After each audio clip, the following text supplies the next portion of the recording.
मिट्टू और तंबू के द्वार का पर्दा, पीतल की झंझरी, डंडों और सारे सामान समेत पीतल की वेदी और पाए समेत हौदी, खंभों और कुसरियों समेत आंगन के पर्दे और आंगन के द्वार का पर्दा और डोरियां और खूंटे और मिलाप वाले तंबू के निवास की सेवकाई का सारा सामान, पवित्र स्थान में सेवा टहल करने के लिए बेल बूटा काटे हुए वस्त्र और हारून याजक की पवित्र मेरा पैर है ये, उसके पुत्रों के वस्त्र क्या पहनकर उन्हें याजक का काम करना था। ये मेरा पैर है। जो आज्ञा यहोवा ने मूसा को दी थी उन्हीं के अनुसार इस्राएलियों ने सब काम किया। मेरा पैर है मूसा ने सारे काम का निरीक्षण मिट्टू कि उन्होंने यहोवा मेरा पैर है ये। अनुसार सब कुछ किया है और मूसा ने उनको आशीर्वाद दिया।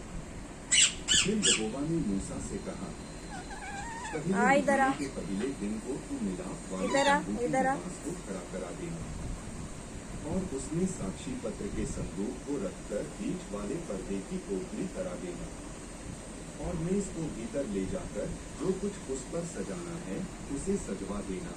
तब दीवट को भीतर ले जाकर उसके दीपकों को जला देना और साक्षी पत्र के संदूक के सामने सोने की वेदी को जो धूप के लिए है उसे रखना और निवास के द्वार के पर्दे को लगा देना और मिलाप वाले तंबू के निवास के द्वार के सामने वेदी को रखना और मिलाप वाले तंबू और वेदी के बीच हौदी को रख के उसमें जल भरना और चारों ओर के आंगन की कनात को खड़ा करना और उस आंगन के पर्दे को लटका देना और अभिषेक का तेल लेकर निवास को और जो कुछ उसमें होगा सब कुछ का अभिषेक करना और सारे सामान समेत उसको पवित्र करना, तब वह पवित्र ठहरेगा।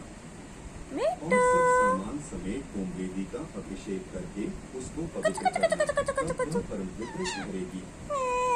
और बाएं समेत हौदी का भी अभिषेक करके उसे पवित्र करना और हारून और उसके पुत्रों को मिलाप वाले तंबू के द्वार पर ले जाकर जल से नहलाना और हारून को पवित्र वस्त्र पहनाना और उसका अभिषेक करके उसको पवित्र करना कि वह मेरे लिए याजक का काम करे और उसके पुत्रों को ले जाकर अंदर के पहनाना और जैसे तू करे वैसे ही उनका भी अभिषेक करना कि वे मेरे लिए याजक का काम करें। मेरा पैर है। उनकी पीढ़ी पीढ़ी के लिए उनके सदा के याजक पर का चिन्ह ठहरेगा।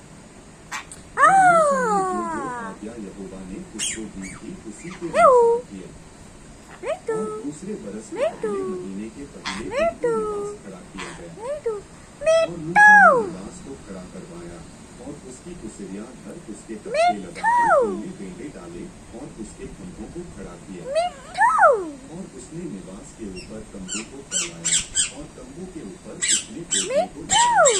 इस प्रकार यहोवा ने मूसा को आज्ञा दी थी और उसने साक्षी पत्र को लेकर संदूक में रखा और संदूक में लड़ाई करेगा रखने को धर दिया और उसने संदूक को निवास में पहुंचवाया लड़ाई करेगा और बीच वाले पर्दे को लटकवा के उसके अंदर किया जिस प्रकार यहोवा ने मूसा को आज्ञा दी थी। और उसने मिलाप वाले तंबू में निवास की उत्तर अलंग पर बीच के पर्दे से और यहोवा के सम्मुख रोटी सजाकर रखी जिस प्रकार यहोवा ने मूसा को आज्ञा दी थी। और उसने मिलाप वाले तंबू में मेज के सामने निवास की दक्षिण अलंग पर दीवट को रखा और उसने दीपकों को यहोवा के सम्मुख जला दिया। इस प्रकार यहोवा ने मूसा को आज्ञा दी थी। और उसने मिलाप वाले तंबू में बीच के पर्दे के सामने सोने की वेदी को रखा और उसने उस पर सुगंधित धूप जलाया। इस प्रकार यहोवा ने मूसा को आज्ञा दी थी। और उसने निवास के द्वार पर पर्दे को लगाया और मिलाप वाले तंबू के निवास के द्वार पर होमबलि और अन्नबलि को चढ़ाया जिस प्रकार यहोवा ने मूसा को आज्ञा दी थी। और उसने मिलाप वाले तंबू और वेदी के बीच हौदी को रखकर उसमें होने के लिए जल डाला और मूसा और हारून और उसके पुत्रों ने उसमें अपने अपने हाथ पांव धोए और जब वे मिलाप वाले तंबू में व वेदी के पास जाते थे तब इस प्रकार यहोवा ने मूसा को आज्ञा दी थी। और उसने निवास और नीतू को बेटी के क्या आसपास हुआ? आंगन की तनाव को खड़ा करवाया बाय बाय बाय बाय बाय और बाय के द्वार बाय के बाय पर्दे बाय। को लटका दिया।